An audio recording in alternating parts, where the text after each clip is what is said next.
Azteita daukagu guk liburu zoragarriekin astearteetan.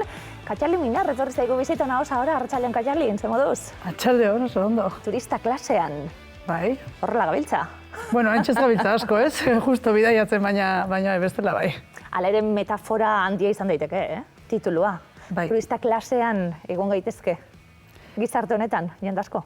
Bai, eta gero ze turista klase geran ere pentsatzeko ematen du, ez? Oraintxe bertan esan dutena turismo askorik ez, eta igual horretarako badaukagu parada. Hirugarren liburuarekin zatoz, Katxalin, aurreko liburu gainera berezia izan genuen hemen, Moiori buruz, aurrekoen bebai, nola heldu naiz ni onaino planteatzen zenigun, eta orain etzara egon geldik, itxialdi honetan eta liburu bat idatzi duzu. Bai, eta gainera, espero gabe, ez da esaten nahi nitzela jo buruan hau daukat eta denbora dakatenean hau idatziko dut, baizik eta kontrakoa ez, itxialdia iritsi zen, lan piloa mordoan itun pilatuta, baina bueno, bukatu zian, itxialdia jarraitzen zuen, eta konturatu nintzen, neukala historio bat buruan, niretzako ipuin formado zeukana gehiago, ninduan inora, baina zen idazten eta hori bazi joan. Eta horrek berak eman zian, batetik konturatzeko, denbora ze gauza hona dan, denbora eukitzea ez, eta idazteko ezinbestekoa da, baina bestetik batzuta errekamaran gorotze ditugula gauza batzuk jakin gabe ere ez, oso azkarri idatzi nun, baina nortzegon, ez nun asmatu ez, momentuan. Eta bueno, hortik ateradan, itxialdian alaba da, liburu hau, eta bueno, orduan prozesu ere nahiko azkarra ez. Izan daitekelako gogoeta asko dago. Liburuan bidai bat egingo du protagonistak eta gogoeta asko dago. Izan zaitekelako hori, ez da papeltxuetan apuntatu gogoetak edo burura etortzen zaizkigun gauzak, baina kasu honetan hor lekuren baten egon die eta gertu dira. Bai, eta gaina uste dut oso artxibatutan itula, baina niretzako eta liburuak hori planteatzen du, ez? Bidaia bat, motibo zentral bat daukana, baina bitartean beste gauza asko pasatzen dira, eta badaude garai batzuk ez daukasunak, ez denborarik, ez modurik, ez barrenik, hori begira jartzeko, ez? Eta aldiz, pasatzen danean bidaia zentral horren arrazoia, aldeetara begiratu edo kasu honetan atzera, ez? Memoria moduan desan, ostra, hor zeuden, ez? Eta momentuan ezin izan ditun ikusi edo etzian erentasun, ez? Eta niri eralako zerbait pasazitzaidan, ez? Hor zeuden, baina ez zitaiten iruditzen kontagarria zirenik, edo anekdota huts bezala gordetan itun pasarte edo estena batzuk ziren, eta hasi jartzen piezak eta zentzua zuten. Hor daude, gure ikusle irakurleak. Badakizue liburua banatu behar dugula, Katxalini eskatuko diogu gainera, oso politxe esaten dau, dedikatoria anonimo bat eskatuko dizugu, baten bat geu ikusten da bilena eta liburu eskatzen duena, ostaoa bildua itb.eusen gaude. Asko zarete gustatzen zaigu, irakurletasuna badau eta elkarrizketa entzun eta baten bat animatzen da, bai, liburua nahi dut. Orduen, zeui eskainita, elkarrizketa eta gero badakizue, liburu eskatzeko aukera. Aurreko liburua banatu dugu, Gasteizera bialdu dugu, Itzi Herrizan da irabazlea, beraz, zorionak eta eskerrik asko partartzaile guztiei. Ba, liburua kontatzen hasiko gara purtsuet, esan dugu. Goizaldien oso goiz, jarri beharko du gure protagonistak iratzargailua, tren bat hartu behar duelako. Bai. Parisera joango da. Zuzenean Parisera, ez? Lehenengo endaiara iritsi behar du, ez? Esan nahi, liburu honek bi plano ditu. Plano bat da oso mekanikoa, ez? Bidaia hau egitera oso ohitua dagoen persona bat da. Ez da nolako bidaia bat, eta hor ere pixka bat izenburuarekin ironia, ez? Ez doa turismo hutsa egitera, da herri honetan tamalez nahiko ondo ezagutzen dugun bidaia bat, eta da dispersio politika medio, Parisera doa Fresnes kartzelara zehazki, ez? Orduan, hori bat oso mekanikoa, ez? Jeiki prestatu, janarian, paketea, iritsi, aparkatu endaia ondoan. Karneta. Bai, hori ezakit, ez? Ez ditut galdu trena galtzen badut. Tensio hori, ez? Eta, nik ez dut eskutatzen ondo ezagutzen dutela bideo hori, eta uste dut, ja feedback batzu jasotzen ari naiz, eta bidaia hori edo, antzekoak egin dituzten askok, esate dute oso ondo dagoela retratatuta, parte mekaniko hori, baina tensio hori, hori, ez? Nun daukat karneta, ez? Deneia, ez da gizer, tensio hori ondo dagoela. Eta hori da bat, ez? Hori da plano bat, Fresnesera joan da huelta. Eta beste planoan da, aurreko bidaia hori egiten da bilen urteetan, pasatu zezkion burutapenak, estenak gertakariak, ez? Eta hor, hasten dira gurutzatzen beste bat, historia eta beste bat zapalkuntza, ez?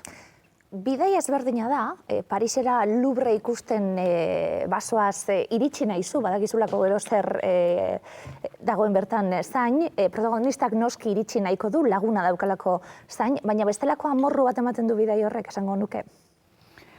Bai, protagonista berezia atera zait, ez? Nik ere nekina nondik joango zen, eta ez dago oso dibujatuta, baina bai uste nuena, baino neke eta amorru gehiago duen protagonista bat atera zait azkenean, ez? Eta horrek erarritu nau, ze akaso ez da bizipen personaletik fokatutako zerbait, baina azkenean esaten ari gera, ez? 1.600 kilometro egingo ditula 20 orduan, ez? Persona horrek. Eta horrek naiz eta saiatu optimismo eta ez dakit, ez? Bakoitzaren borondate honan jartzen, nekatu egiten du, basikamente nekatu. Eta neke hori zuk erabakia ez danean, edo Louvrera joateko ez danean, zerretu egiten du neke horren motiboak, eta uste etorratzean badaudela beste gauza batzukin astuta motibo horiek, ez? Gauza asko saretuko dira bidai honetan, bidai egingo du Parisera, laguna ikustera, gero bueltatu beharko da, eta bidaian sortzen zaizkion burutapenak, nola itxezen lehenengo egunien, ondokoek zer esaten duten, danok belarria jartzen dugula, bidaiari oso klasiko da, danok egiten ditu, gauzak egiten ditu. Lagun zarrak eta lagun barriak esate baterako, nahaztuko diren plano ezberdinak. Bai, askotan adibidez, alako bidaietan, nik uste dut inguruan beti uste baino jende gehiago goten dala, ez? Badala ostatu eman dizutelako, edo alako bidean, bazkaltzen beti leku berdinan geratzen zerarako, edo, ez? Hainbat elkartasun sare daude.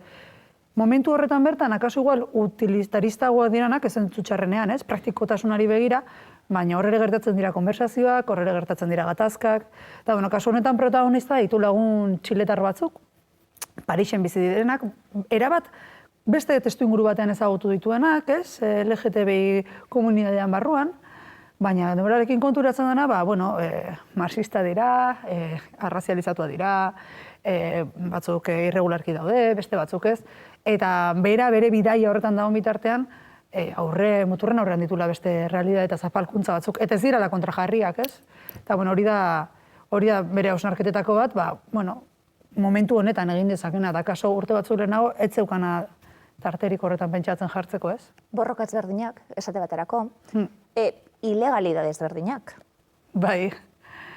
Nik uste hori ere bai gainea, askotan beste egoera batzutan ere pasatzen dela, ez?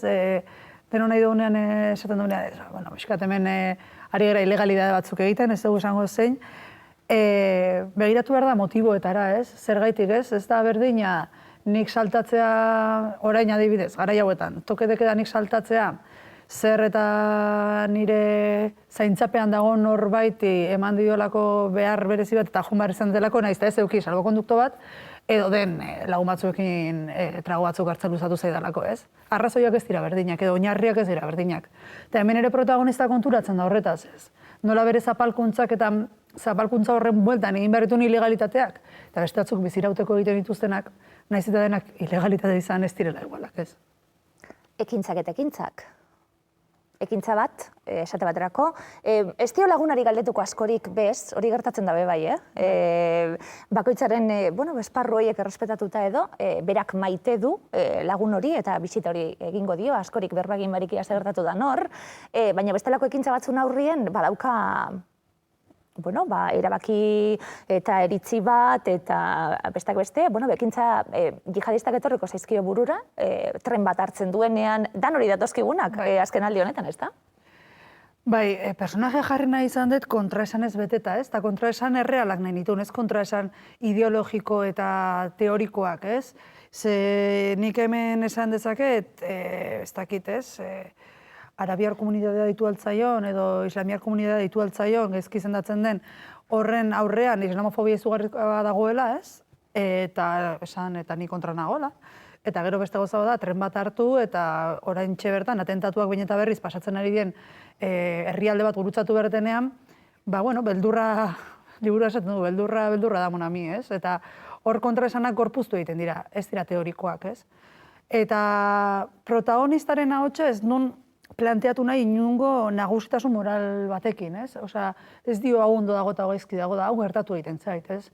Eta nahiz eta nik pentsatu hau edo beste, hori, beldurra da, aurreritziak dira, aserreak dira, eta horregaitik, izango nuke dela gaur egungo gainera kontraesanen rekopilazio bat, ez? Eta bere burua auzitan jartzen du ere bai, ez? Eta ez da planoa, ez da ni beti, ni zapaldu dago hemen, ez? Zu hor zapalduta eta beste batzuetan neutral eta beste batzuetan zapaltzaile, ez? Edo konplize batzuetan. Bera oso zapaldua dalako, bere iritziz, noski, dispersioaren eraginez, bidaia luze bat egin behar duen pertsona bat, bisita bat egiteko, oso egoera ankerra dana, eta, baserre daraman hori dana, baina gero konturatzen gara, zapalduak zapaltzailea esaten zabiltzena, bestelako kontu batzuetan, genero kontuetan esate baterako, azalaren kolorea kontutan izan da esate baterako, horrek guztiak ere lagun txiletarri esker eta kuadrilla zoragarri horri esker pertsonaiak mundialak direlako, ageri direlako, ezta? Honelako zapalkuntzak hau zapalkuntza sare bat ala, alde batetik jasotzen duzuna, baina bestetik ematen duzuna. Bai, eta batzuetan gainera, zapaltzaile izatea edo privilegiatu izatea ez da aktiboki egin behar den zerbait, egote hutsak generatzen du egoera bat, ez? Haude hainbat egoera, ez, dala aireportuan ematen diren miaketa aleatorioena, edo da, lehenengo aldiz uste, okerrez banago, kartzelara iristen denean, konturatzen denean, txuri bakarra bizitan bera dela, ez? Eta esaten du, anomalia bat sentitzen da personajea egoera horretan, ez? Anomalia sistema danean, ez? Ez da normala, ez? Frantzia bezalako herrialde batean, bizitan dagoen zuri bakarra izatea, kasu honetan, Euskal Herritik doan persona bat, ez? Horren anomalia bat dago, baina ez da bera anomalia, ez? Baina nola sentitzen duen berak hori, eta aldi beran bera ez da momentu horretan zehazki zapalkuntza bat egiten ari, baina bada horren ordezkaritza bat nola baita esateko, ez? Eta, holako gauza txikiekin, liburu uste gainera, Leire López editorearekin lana handia egin dugu, gelitu da laburra, baina xehetzen asko, ez? Eta azkenean, lehen esan bezala ez nun mezu moralik sartu nahi, ez nun moralinarik sartu nahi, ez? Estena uzten dut, irakurleak erabaki ezala, estena horre, non kokatzen duen, ez duen kokatzen mugitzen dion edo ez. Eben ez dago mezu bat, ez? Dira egoera batzuk, nahiko errealak izan daitezkenak kasu honetan egoera horren bueltan, hori norberak balora ezala, baina bai ataka bat ezberdinetan jartzen duna personajea, eta beraz, espero irakurlea ere bai pixkat. Lagun eta biak, kartzelan topatuko direnien, ikan, esaten zabiltzen oso labur, esaldi oso errez eta harin irakurtzen den liburu bata, tartatxegina, tren bidai baterako bikaina, izan daiteke, perfektua izan daiteke hau. Apurtxoen nola kontatu, kartzela barruen dagoenari, aprobetxatzen duelako kartzela barrukoek bai lagunarekin, ez hitz egiteko bere jardunaz eta politikaz, eta honetaz guztiaz, bizitzaz hitz egiten saiatzen dira. Apurtxoet kontatzen, saiatzen dalako, ez da? Bere, bizi izan duena, esaten gabiltzena, kontradikzio horrek, agian kanpuen bizitza, egunetik egunera, nola aldatu zaigun bizitza, pandemia honekin bai, nola aldatzen den bizitza, baina segurazki denbora izoztuta daukan pertsona batek, kartzela baten, nola kontatu, ze arindoan hau, ez da? Hortik beba dago apurtxuet. Eta hor saiatu naiz, besteak beste, gezurra litzateke esatea liburu hau, ez dakit nola esan ez, kartzela, ez da dispersioaren inguruko liburu bat danik, ze hori ere bada, baina ez da hori bakarrik, ez? Baina hor badaude hausnarketa batzuk esaten nahi zinean bezala, ez? Eta hor bada hausnarketa bat, eta da, kanpokoak nola uste dugun dala barruan egotea, eta barrukoak nola bizi duen. Eta gero, gauza, are konplejoago bat, denok perso guztiak ez dira igualak, bisitari guztiak ez dira igualak, eta egoera guztiak ez dira igualak, ez? Orduan, askotan dago ideia hori, ez da hemen errepikatzen da, pentsatzea barrukoaren bizitza izoztu egiten dela, ez? Denboran eta espazioan. Eta espazioan akaso bai, baina personajeak barruan duen lagunak, behin da berriz aldarrikatzen du, bizitzen jarraitu nahi duela, jende ezagutzen, hitz egiten, eztabaidatzen, ez? Ligatzen. Segurazki epai argienak liburuan berak ematen ditu. Bai. Ez liburu bilenak berak. Bai, erabat, bai. Oso gitxi agertzen da esaten zabiltzena, ez da liburu aitzakia da, eta bidai hori egiteko bestelako pasadizo batzuk gertatuko zaizkiolako Parisen, baina esaten duzuna, agian lau berbarekin ze argi geratzen den bebai, eh? Bai, klabeak ematen ditu, ez? Hor pixka jarrietola jo da paperean. Baina hor badago momentu bat esaten duna protagonistak. Joen, nik ere nahiko nuke hitz egin berekin, politikaz nola dijoan bere auzia, bere sumarioa, ez dakiz errez, baina ez, barruan dagoenak eskatzen dio hitz egin dezaten pelikulez, liburuez, ametxez. Bilboko aste nagusiaz. Hori da nola ezagutu ziren. Eta aldi berean horre konturatzen da, ez, askotan guk ere, barrukoak horri behar badu ondo, baina zergatik ezin hitz egin beste edo zertaz, ez? Momentu batzuetan bintzat, batzuez aztutzeko non dauden ere, ez? Eta hori lortzen dute momentu batzutan, eta hori ere bada presota zen lagunen arteko harremanen parte, ez? Gero esaten gabiltzena, joku hori, danak daukalako aldi eta bealdie. Parisen preso dauen laguna, kartzela fisiko baten, ze puntuteraino esan dakue, oso argi dagoelako eta ze puntuteraino dagoen preso eta ez ikasten eta azten eta prestatzen azken bidaia bada behia gertatuko dan.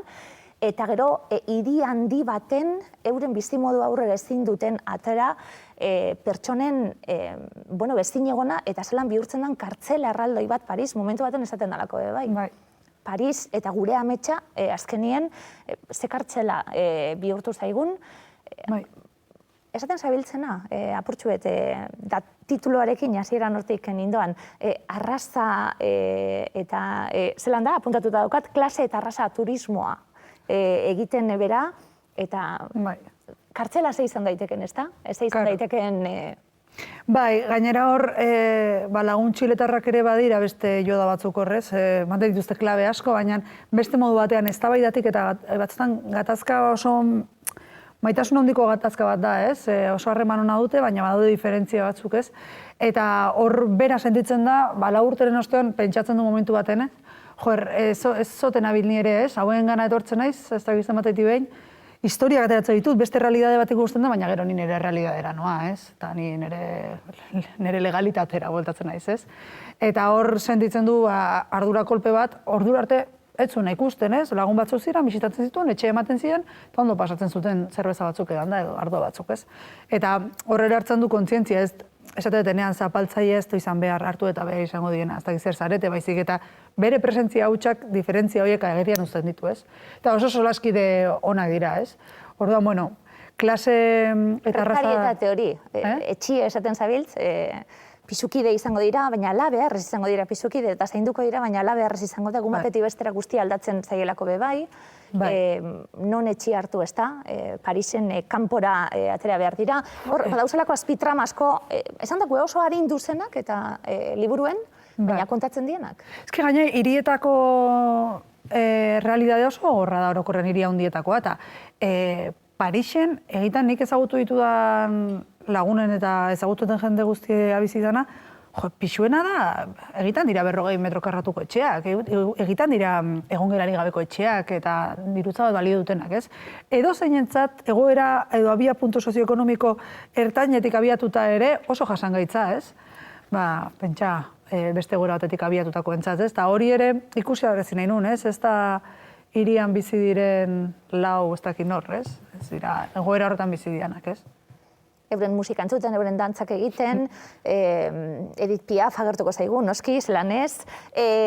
Liburuan apuntatuta ditut, kartzela, zigorra, esan dugu zigor ezberdinak, maitasun ezberdinak. Azkenik pentsatzen dugulako gure begietatik ikusten duguna dela hemen legie, eta apurtxue liburue bada, puntuak beste leku batzutan jartzeko ariketa txiki bat bebai.